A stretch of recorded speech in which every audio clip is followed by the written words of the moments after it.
What's going on, everybody? It's Q from Retro Q Gaming, and here we are, right at the very end of 2018 and the very start of 2019. It's unsure when this video will actually go live, so it's both right now. It's Schrodinger's date, if you will. But anyway, 2018 has been a pretty decent year in many ways if you're a gamer. So it's had a couple of high quality, high profile mainstream releases, generally have been pretty good games, although really that just means most people have been playing Red Dead Redemption 2. And also it's had some smaller niche games that have actually turned out pretty damn good as well. And for me personally, even though there was some new games, both niche and mainline, that were pretty important and pretty good to me, one of the big things that appealed about 2018 for me in gaming was that a lot of the games actually spread out fairly wide apart. And what I mean by that is, say, you'd have maybe one big high profile game that I was looking forward to in, let's just for argument's sake, we'll say January. And then the next one might not have been until maybe April or March or something like that. So I had plenty of time to work on, let's call it a little project of mine, if you will. What I resolved to do earlier this year, or the start of last year, depending on when this goes live, at the start of January 2018, I actually said to myself, you know what, Q, your backlog is too big. You have literally hundreds of games in your backlog, some of which you've started but never finished, some of which you've never even started, and some of which you haven't even opened. And because there were so many big gaps in gaming of 2018, I decided that this was the best time for me to put a serious dent into this backlog. So I decided I would dive right in and just get to work on it. I haven't done a year like this with the whole backlog style because of huge gaps in gaming since maybe 2011, maybe 2012. 2013 was a medium one where I was actually very aware of it, but there was one or two big ones before that. So as I promised to do in the video that I made about the whole topic and the whole subject, January of 2018, I decided to make a list of every single game I finished in 2018. Now this list changed a little bit because what I actually told myself was that I was only going to make a list of all the backlog games and go from there. But eventually I decided, you know what, I'll just do it with all the games I finished this year. Be them backlog games, be them new games, or be them old games or new-ish games or fairly recent games that I actually wanted to replay for some reason. Be it for stream or just be it for myself. So this list ended up at being 105 games long. Now depending on your opinion on this list and all these games in it, some people might think it's a little bit shorter. Some of them are,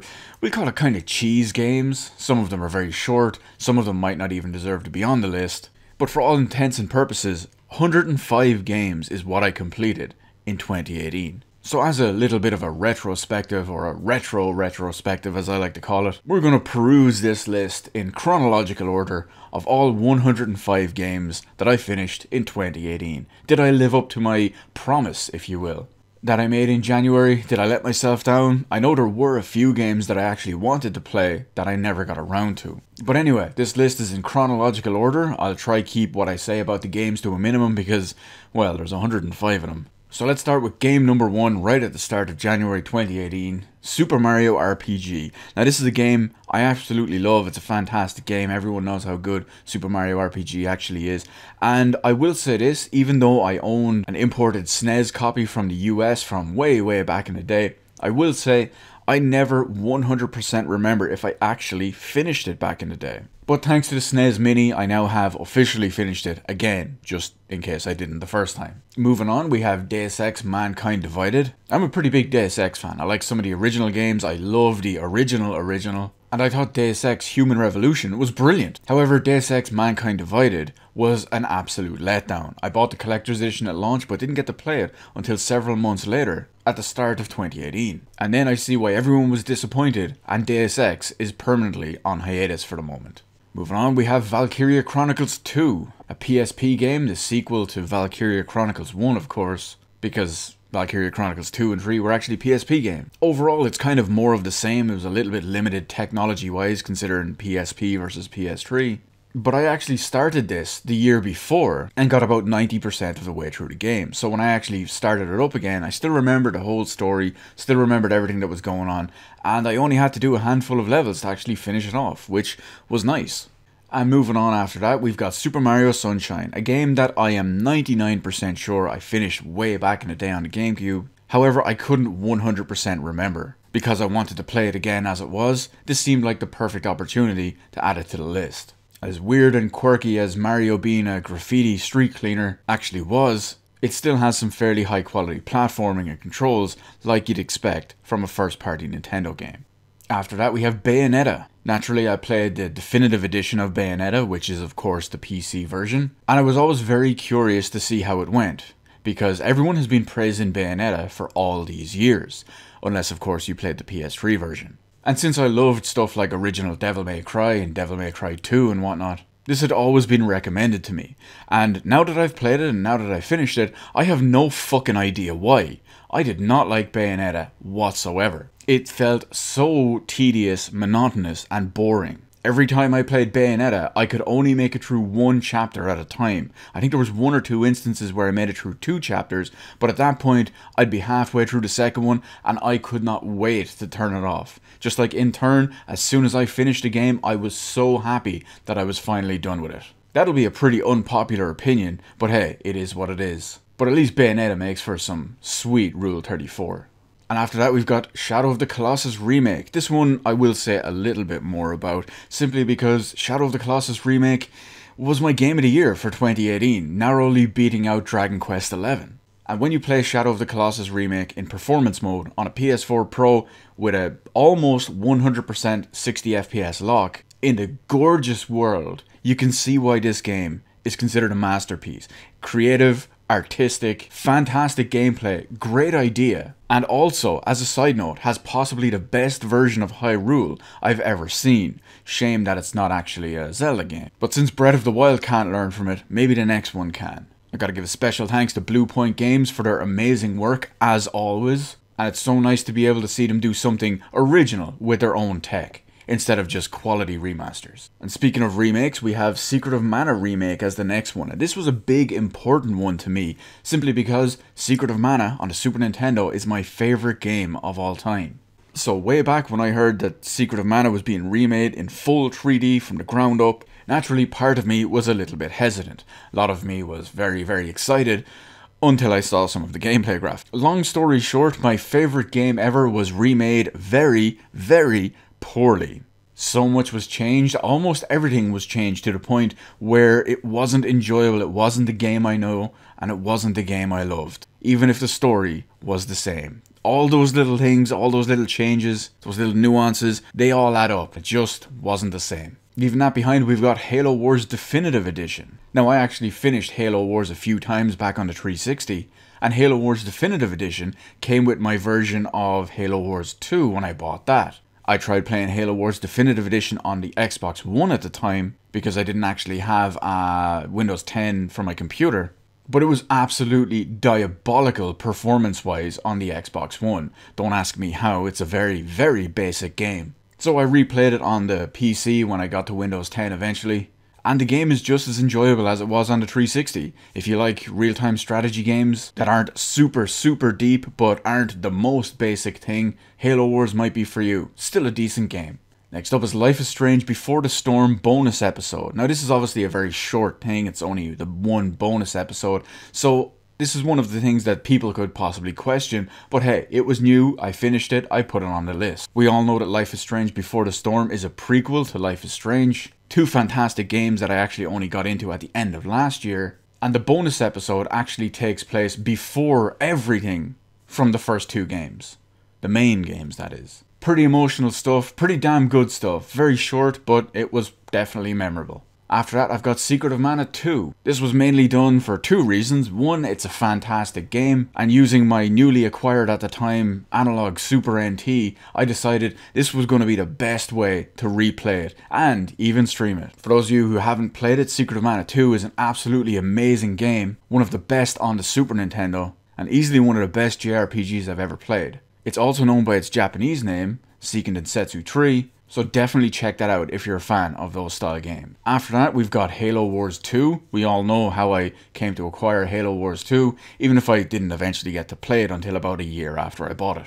There's not much to say about Halo Wars 2, or at least not much positive. It's standard fare compared to Halo Wars 1, but I can kind of see what they were going for. Just like with Halo 2, the second game in the series, Halo Wars 2, the second game in that series, opted for a complete bullshit ending. It was 100% anticlimactic, and the game felt like it pulled a Halo 2 and just ended mid-cutscene in what felt like should be in the middle of the story. Of course, this was all done to sell you the real ending as DLC, which didn't fucking happen in my case because there's no way I'm putting up with that bullshit.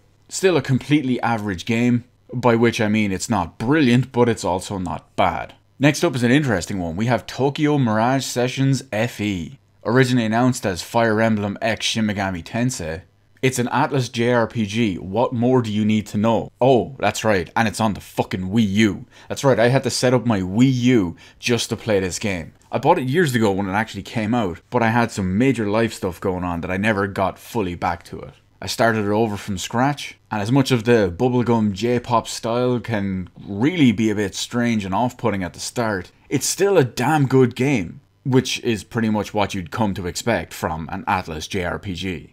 It's no Persona 5, but hell, what is?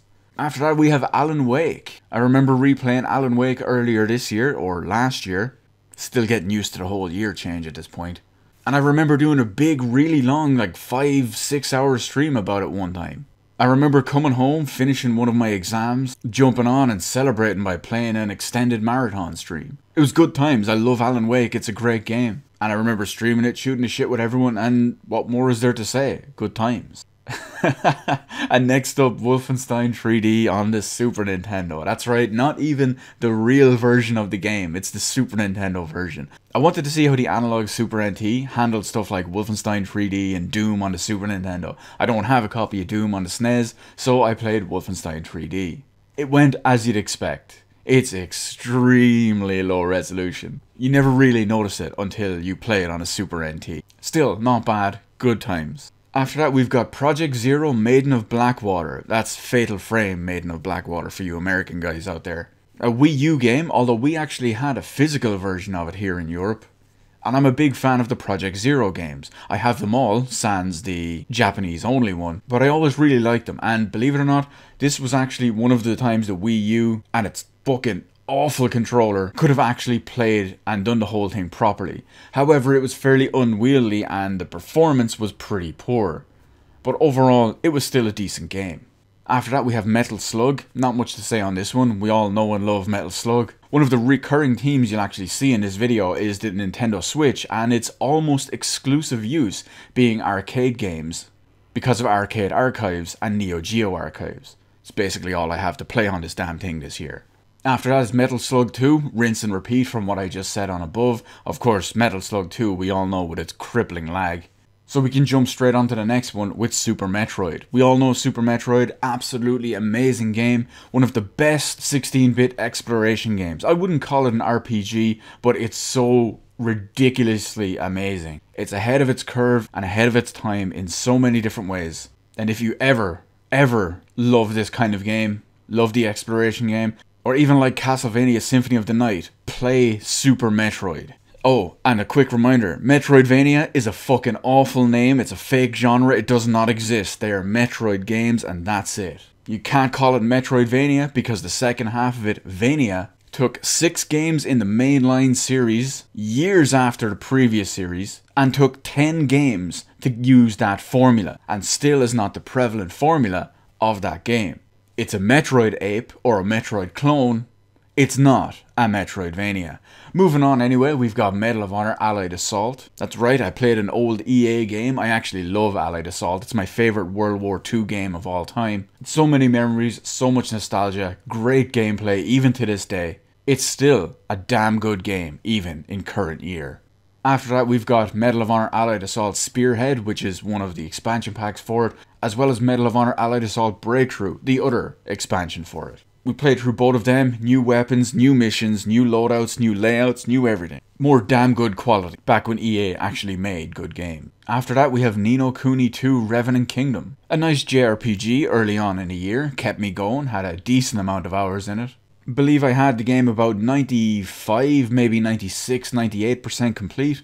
Only one or two things off the top of my head that I never finished, but they were all small side things. Enjoyable game, it's a shame about all the DLC and how that was handled, because I just can't bother bringing myself to go back. And after that we have Sly Spy, one of my favourite arcade games as well. Not a beat 'em up, as most people would probably already automatically assume, more of a side-scroller. It's a nice real quick one, as you'd expect, being an arcade game and all that. And even though I technically finished this twice, because I actually bought the arcade PCB board, stuck it in my arcade machine, finished that, and then about 2 or 3 weeks later, they released the arcade version on the Switch, which I bought on there, and played through on there again. Oh look, another incident of the Switch only being used for arcade stuff. After that we have Vandal Hearts, my favourite PS1 game. It's a Konami game, back when they made good games. And it was very Fire Emblem-esque, it's that style gameplay. Turn-based, tactical, and a damn good game. Have an entire walkthrough, 100% completion, on the channel here if you want to check that out. And after that is Return to Castle Wolfenstein, another epic early 2000s World War II game.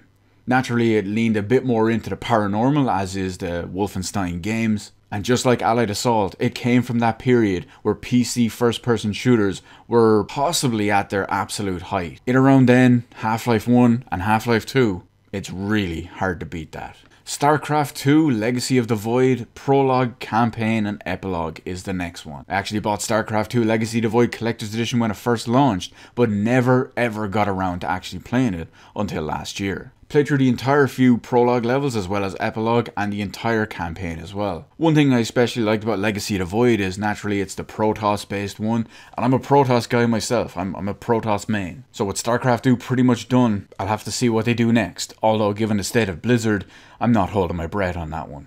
Detroit Become Human. Now this has two notable things on here. Obviously, yes, it's David Cage. It's the Heavy Rain, Beyond Two Souls, Detroit Become Human style gameplay that I love personally.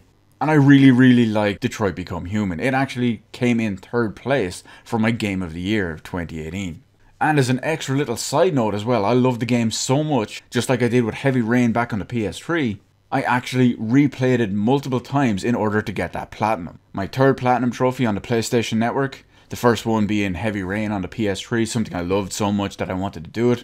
The other one being The Order 1886, which I only did 2nd time round one night because I was bored, and it was a very easy platinum. But Detroit I did out of sheer enjoyment and love for the game. After that there's Teenage Mutant Ninja Turtles 1989 Arcade.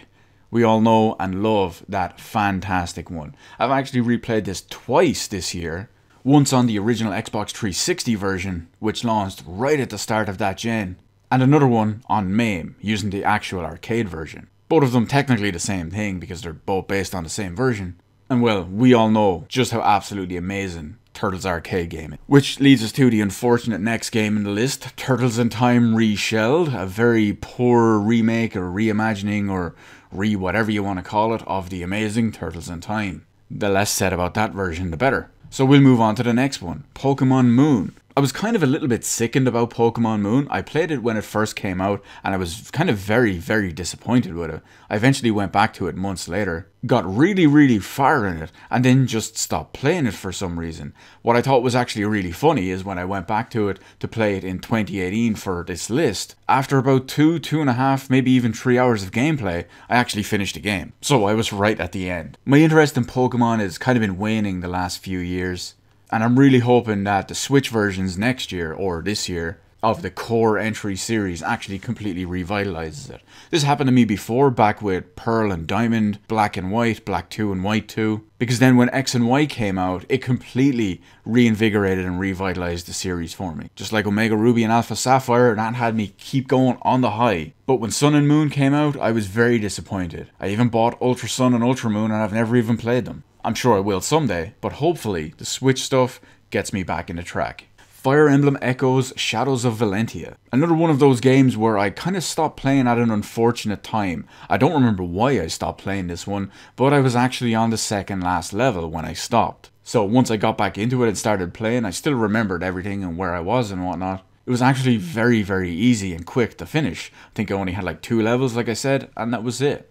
Moving on, we have Sonic Mania. Moving on next, we have Sonic Mania. Little bit late to the party on this one. I didn't get a chance to play it when it first came out. And while I do think Sonic Mania is a little bit overhyped and a little bit overpraised, it's still a decent game. It's more of the same as you'd expect from Sonic. But it kind of feels like all the new stuff is a greatest hits version, rather than a new reimagining or something, if you will. Still a decent game, don't get me wrong. I just think it's a little bit overhyped because, well, look at all the other Sonic games we've had in the last 12 years.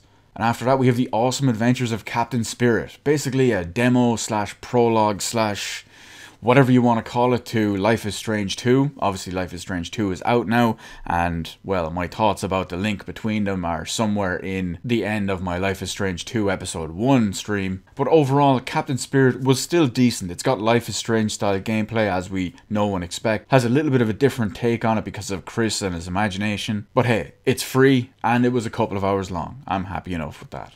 After that we got Resident Evil 4, a game I streamed the entire thing. Love Resident Evil 4.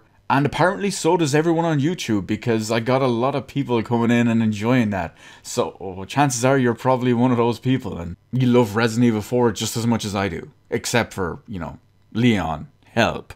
That, and I don't like Leon as a character. The next 3 games are going to be nice, interesting ones. I have these listed in my personal list here as Crash Bandicoot, glorious 60 FPS version, Crash Bandicoot 2, Cortex Strikes Back, glorious 60 FPS version, and Crash Bandicoot 3, Warped, glorious 60 FPS version. We all know they came out on PC as well as other platforms after the timed exclusivity deal ran out, and of course only the glorious PC Master Race version had an improved frame rate. And the funny thing about it is when you play it at a much higher frame rate, not only does it look and feel fantastic, but the game is actually considerably easier because you don't have to try struggle with the jumps after they changed Crash's physical box and fucked up the balance of the first game. Anyway, those 3 games made the list. I put them in separately rather than had the whole collection. Damn good games as you'd expect, especially on high resolution PCs with glorious proper playable frame rates and max settings. After that we've got Hotel Dusk Room 215, an old, almost call it visual novel style game, back on the Nintendo DS. One of the ones you'd actually hold the DS sideways,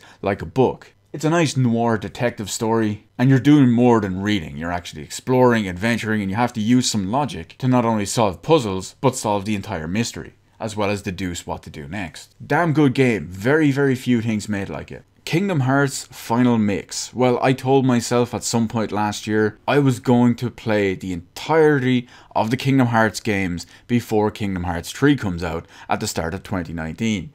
Currently, I've completely failed that, because Kingdom Hearts 3 is out at the end of the month, and I've only finished Kingdom Hearts Final Mix. So technically, I still have, 8 more games to go, or 6 more games and 2 films based on the cutscenes to go. In order to be fully up on the story, there's basically no way I'm going to manage that. After that I've got Beyond Two Souls Remastered. Since my kind of love for the David Cage style games and all them had still been kinda high because of Detroit, even though I never actually really liked Beyond Two Souls, very disappointed with it back on the PS3, I said I'd give it another try. I actually tried playing it on the PS4 when it first came out on there, and I couldn't do it. I only played it for like half an hour, maybe an hour, and I was like, nope, I can't do this. But this time, I made it through the entire thing again. It was a little bit better than I remember, but that's not saying much. It did have 1 or 2 extreme positives, which I actually made a separate video on, about the allure of control and power, and its use as game mechanics, which I thought was done really well. After that we've got Grand Theft Auto 3. Naturally GTA 3 has a special place in my heart, but for the first time ever I actually played it on PC, and I played it with a mod fix that makes the game absolutely amazing.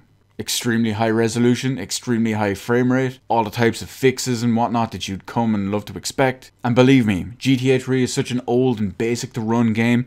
Everyone at this point who loves GTA 3 or any of that trilogy should definitely play them on PC using the modfix pack.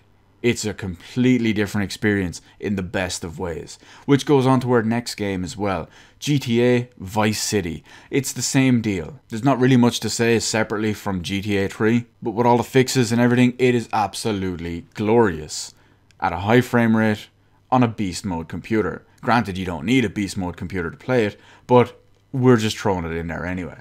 I'm going to cheese the next 8 games on the list here by doing them all at once.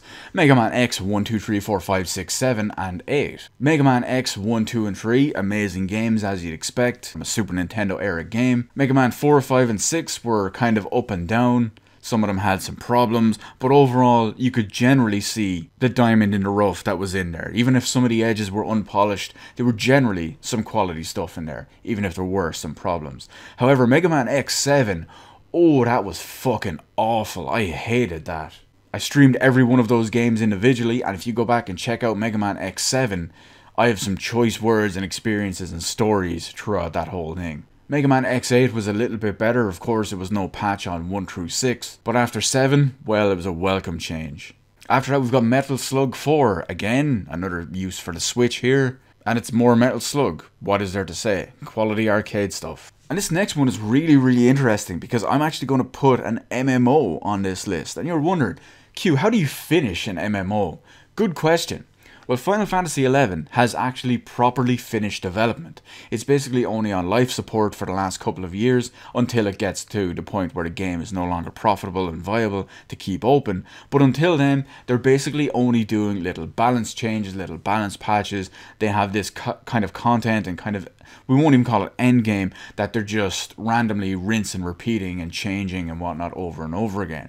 But because of the nature of the game and how much it had changed at this point, I actually finally went back and completed the remaining stories of the last few expansions that I'd never completed, as well as the final end story, the end free expansion that they released, Rhapsodies of Vana'diel, which tied it all together and fully ended the entire thing. So by comparison, I had already completed the original base game story, which was the Nation Quest 1 through 5. I completed the first expansion, Rise of the Zillart, which was the Zillart storyline, and the Nation Quest 6 through 10. I had finished Chains of Promatia way back in the day, fantastic storyline. I had finished Treasures of Atruyan, my favourite storyline and my favourite expansion in the entire thing, again done way back in the day. Wings of the Goddess I'd never actually finished. It was extremely convoluted and complex, so that was actually one of the things I'd finally gotten around to doing this time round. Still using my same character and all, so I could finally knock out the last bit. In the same way, I also completed Seekers of Aduline, I believe that's how it's pronounced, to finally get the story there. And of course, Rhapsodies of Vana'diel, which tied all of the stories together to finally complete all major expansions and storylines in the game. Like I said, all development is done for it, so that is technically all there's ever going to be for it. This next one is a good laugh. I actually completed an early access game called House Party. Now this is kind of a meme game because basically all you do is you're invited to a house party, all the characters and situations are completely OTT, and you're just going there trying to survive the entire party, doing whatever you need to do in order to get laid. Some of the dialogue and the options and stuff that you have to do, some of the tasks and all the other stuff and the stories and the characters and the situations are pretty fucking hilarious. And I mean, pixelated porn really doesn't do it for me, but it's just some funny stuff in the game throughout. After that we've got Half-Life 2, a first-person storytelling masterpiece with gameplay to match. There's not much I can say about Half-Life 2 that doesn't even need to be said, especially because I've completed the game more times than I can count at this. We've got Gears of War Ultimate Edition. Naturally, I was playing the glorious PC Gaming Master Race version, and for some reason I felt like going and replaying through this entire thing. Still, to me, even on PC with this version, the Ultimate Edition remake, still doesn't feel like the best and true Ultimate Edition of Gears of War 1. In my opinion, the best version of Gears of War 1 is actually the old PC version, because the new version, even on Xbox One or PC, feels way too floaty. The controls are all over the place, they're loose, they're floaty, it's not as tight as you know and love, as it should be. Moving on, we've got Grand Theft Auto San Andreas, my favourite game of that trilogy probably, even though GTA 3 will have a very special place in my heart. San Andreas is probably objectively the best one. Hadn't fully played through any of the GTA 3 trilogy, we'll call it, since they first came out. Obviously I completed them all back then, but I hadn't gone back and redone any of them since. So all 3 of them last year was a pretty nice thing to do. And of course, that brings us to a famous one on my list. Shenmue HD, something I had been battling for years at this point to finally make happen, and it finally did. And I finally got to re-experience it and share that with everyone. There's not much that needs to be said. If you're a long time fan, or hell, probably even a short time one, you probably know about me and Shenmue HD. I'm going to meme the next 4 by lumping them all together with Halo Combat Evolved, Halo 2, Halo 3 and Halo 4. Because I replayed the entire Master Chief collection. I love the entire trilogy, as well as Halo 4 being kinda decent too. I'm a huge Halo guy, so there's not much that needs to be said, but after that we can move on to Shenmue 2 HD. I can't really say much about this that I haven't already said about Shenmue 1, but now that I've redone both of them in modern era and just so fresh, I can look forward to the end of August 2019 and say yes, I am properly ready again for Shenmue 3. have my Kickstarter edition ready. PC version with a special physical backer exclusive case, and I cannot wait. Moving on after that, we have Zombies Ate My Neighbors, one of my favourite SNES games. Naturally, I popped that bad boy in the analog Super NT, had some mad fun with it, and completed the shit out of the game. Continuing on, we've got Half-Life 2 Episode 1. Naturally, of course, because I played Half-Life 2, I was going to play Episode 1 and eventually Episode 2 as well. Not much needs to be said about this because, well, it's Half-Life 2 and its little episodic adventures, but yeah, that's pretty much it. After that, we had Dragon Quest XI Echoes of an Elusive Age. Fantastic game. It's a JRPG, which is my favourite genre, and it's a damn good JRPG at that point too. Second best game I played of 2018, and I highly recommend it because it was nearly, what, I want to say 80 something hours of absolute quality and fun. After that, we've got Half-Life 2 Episode 2. The unfortunate climax and cliffhanger that'll probably never be answered and gave me with a nice fresh coat of blue balls in 2018. On to the next one, we got Luigi's Mansion. And of course, I played the real, true version of the game, complete with higher resolution than the 3DS version, as well as, I have it listed here, Glorious Analog Shoulder Button Edition. I don't care what anyone says, this version is better than the 3DS one in every single way. Screw your but it's portable aspect. After that, we got Life is Strange 2 Episode 1, so far the only episode of Life is Strange 2 that's properly released. It's off to an interesting start. I don't want to say it's off to a great start. It's definitely an interesting one, but it's been done very, very differently than the previous games. Naturally, I'm going to finish the rest of the episodes with episode 2 coming out in, I believe it's January. So we'll see how it plays out further down the line for Sean and Daniel. Next couple of games on the list are basically meme games as well, because we've got Final Fight, The King of Dragons, Captain Commando, Knights of the Round, Warriors of Fate, Armored Warriors, and Battle Circuit. All individual games in the Capcom Beat 'em Up bundle. Beat 'em ups I absolutely love, so naturally I had to get that and play the shit out of it with some top quality arcade stick goodness. After that, we've got Valkyria Chronicles 4, and of course I played the only version that goes above 30 frames per second, the glorious PC Master Race version. Damn good game, especially when you compare it to the first one. While the characters and story in the first one are much better, I do consider the gameplay of the fourth one to be better. It felt like a proper natural progression and improvement when it comes to classes, bonuses, extras, tactics, and everything that was new.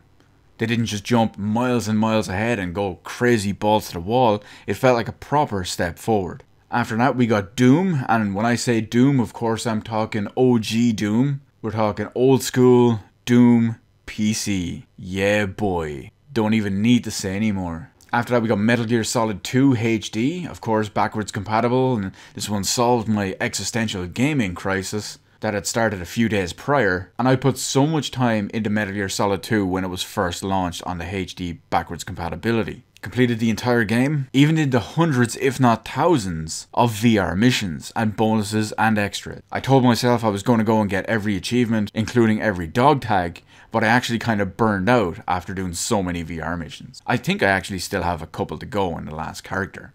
Moving on, we got Max Payne. I did an entire trilogy run this year. Some of the finest third-person shooter games ever made. Max Payne 1 and 2 have phenomenal story. Gotta love that film noir style. After that, we got Metal Gear Solid 3 HD, also backwards compatible on Xbox One. And MGS3 being so ridiculously good, being the best Metal Gear Solid game probably. Did the entire run, 100% stealth, no alerts, no kills, no deaths, no continued. And then we got Max Payne 2, The Fall of Max Payne, which we've pretty much already covered.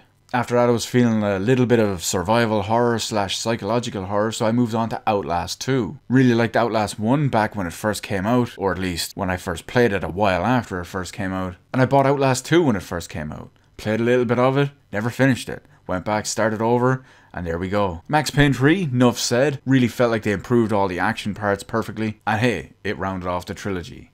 Night Slashers being the next game. An arcade beat 'em up, of course, on the Switch, because what else am I going to play on it? Good game, I think I'd only ever played it once before on a random ROM somewhere. Nice and gory, pretty damn good. After that, Secret of Evermore, a game I bought back in the day. I imported a copy because it was nearly impossible to find a European one way back in the day when it was current. So I imported one, never finished it, got fairly far into the game, but never finished it. So I restarted it in a Super NT, finally saw what is the Secret of Evermore? And of course, just because we want to mix it up a little bit, Streets of Rage 2, one of the highest quality beat-em-ups ever created, and makes a perfect, quick game to go through at some point. After that, I went on with a little bit of a trilogy run. We did Bioshock Remastered, Bioshock 2 Remastered, including Minerva's Den Remastered DLC for Bioshock 2, which I'm counting as a separate entry, and Bioshock Infinite. And with Bioshock Remastered, it felt a little bit different, it looked a little bit different, but overall, it's still the same fantastic Bioshock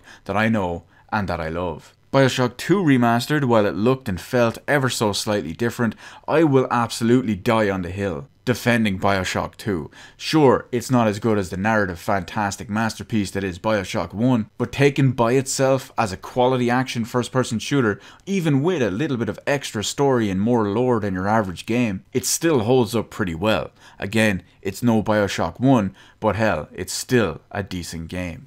Which is kind of weird because Minerva's Den worked the same way, but in reverse. When I was playing Minerva's Den, I had never actually played it back on the 360. But when I was playing it the entire time, it felt very, very average. And I had no idea why everyone was praising it so much. It wasn't bad, it wasn't exceptional, it was just average. It was more of the same. It was like, okay, this is standard gameplay, little bit of progression and story that I understand and whatnot.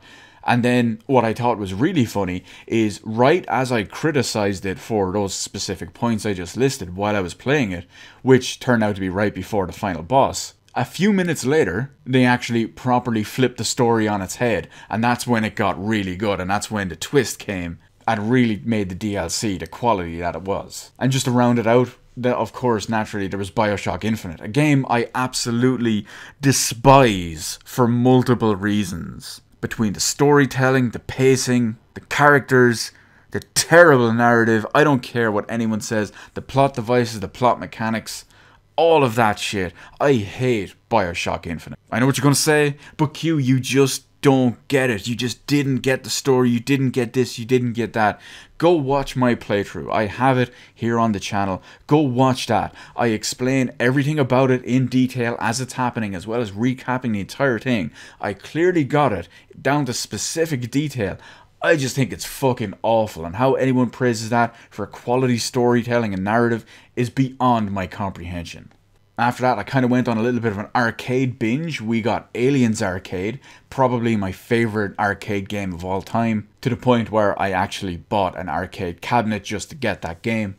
And there's not really much more I can say about it. It's a fucking amazing arcade game from the 90s, 1990 to be specific, based on one of the best franchises from back then, and it's just so damn good. Speaking of which, we've also got the Punisher Arcade, and Aliens vs Predator Arcade. AVP, of course, being one of the most highly praised arcade beat-em-ups of all time, and The Punisher being made by Capcom, just like Alien vs Predator. You know the quality of their beat-em-ups back then. It was fantastic. Although if many modern Marvel fans went to go back and play it, they'd probably be very, very confused at the fact that Nick Fury is actually white. Spoiler alert everyone, Nick Fury was always white before Samuel L. Jackson. And just to break up a little bit of the arcade style, we went back and did Bioshock Infinite Burial at Sea, episodes 1 and 2. And boy, oh boy, woo lad, when you think the Bioshock Infinite story can't get any worse and convoluted, it does just that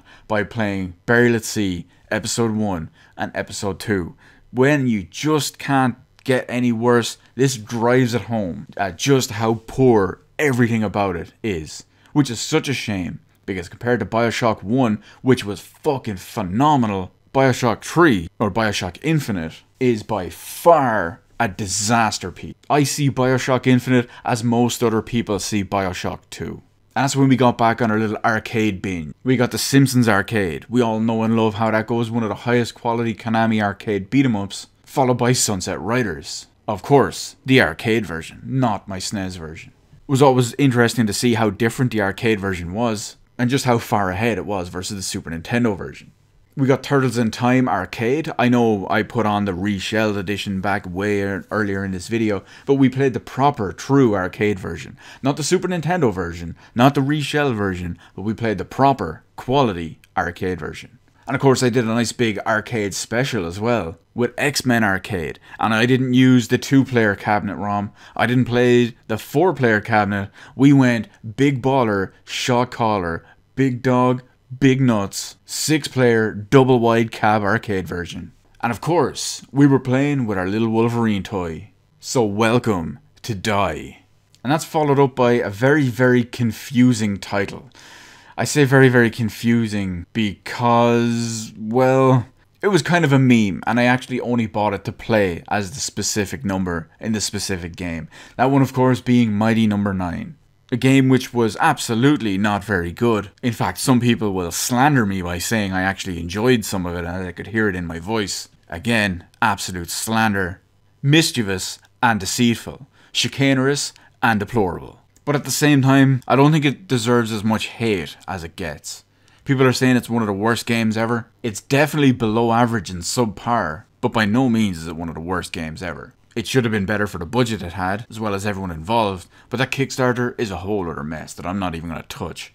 After that we got Metal Slug 5. Again, you wonder what system that released on. One that only seemed to be used for a very small number of arcade ports, because it's got no other real games. But hey, it's more Metal Slug, so I'm not going to complain.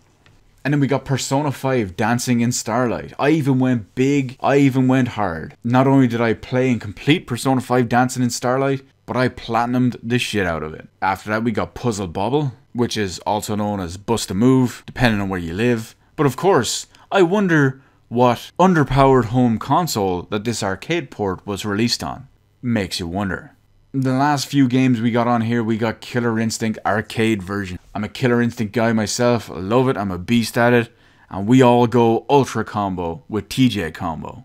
Even if I did have to kind of cheese the last boss because, well, he just defies the rules. And speaking of beat 'em ups, we got Mortal Kombat Arcade. We all know how that stuff goes. Fatality all day, every day. And the last game on our list, that's right, we're finally at the very end. Persona 3 Dancing in Moonlight. And not only did I beat the shit out of Persona 3 Dancing in Moonlight, but I went and I platinumed that motherfucker too. Of course, I will be eventually playing Persona 4 Dancing All Night. And yes, I'm going to platinum the fuck out of that game too.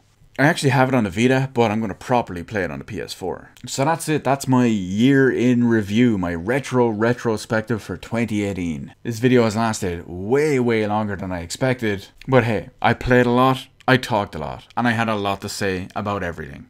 So that's been my year. Unfortunately, I didn't get as many games into the backlog as I wanted. There were some high priority titles that I never got to do, both new ones that I'd never played, or should I say old ones that I'd never played, as well as some old classics that I love and wanted to replay. But then I'll have to wait for this year whenever there's some downtime. So anyway, I'm going to leave it there. If you made it through this video, I want to extend the biggest thank you to all of you guys out there, whoever you are, who watch anything I do, join anything that I live stream, or even just show support by hitting the sub button or hitting the like button or leaving a comment or whatever it is you do. Sharing it on your favorite social media, whatever it is. I never thought I'd make it to anywhere near the level I'm at now. And it's all because of every one of you out there, and that still is so crazy and humbling to me. So sincerely, I want to thank every single one of you, and hopefully your 2019 gaming gets even better than your 2018 gaming. Peace out everyone, and I'll see you in 2019 when we're kicking all sorts of ass in all sorts of gaming.